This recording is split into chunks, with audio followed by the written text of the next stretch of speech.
jak si jenom vyřídit svý RP, že mají na hovno anti-cheat, že neumějí dělat servery a RG City si ta největší bukvice, kterou jsem kdy potkal. Počkej.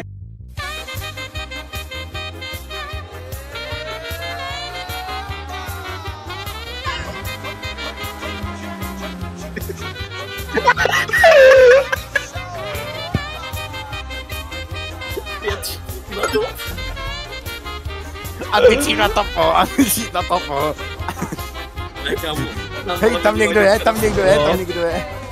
Takzvaně. Tam někdo je. Letadlo. Ne!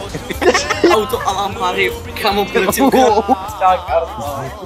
Počkej, jo, teďka si ukážeme trik, ale na kapra. A už máme koleso.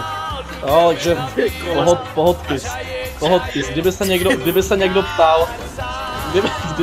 ptal. Prdele! Hej, kam jede? Počkej, vydrž. Kamo, hoď po něm auto. Pedečko před... Tebou. Armé to rozhůl, víš co? A on to neřeší nějak. Ale jo, řeší. 50. Ale jo, já mám nějaký lagy, no.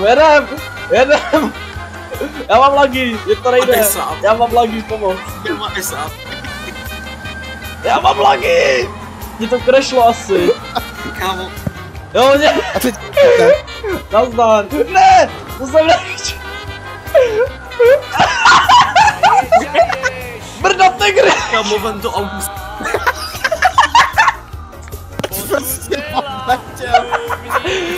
Prostě podletěl. Já kdybych neměl takový lagy, tak je to lepší, kámo. Počkej, kámo, ne, já si jdu vytunit auto, já to jedu, kámo, já si tady jdu udělat soukromý Los Santos Customs, jo.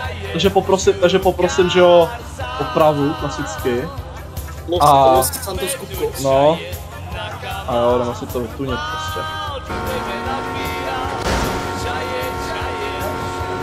Prostě, kámo, Ty to vás druhý Peška gang. Jo. A já nevím, jako... Já v tom nevidím žádný problém.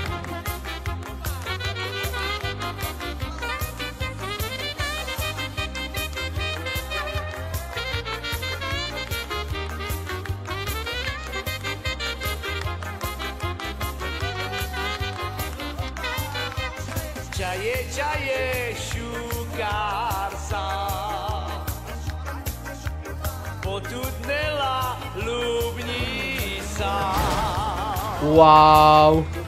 Musíš RP. Válku tebe napírám, jaye šukár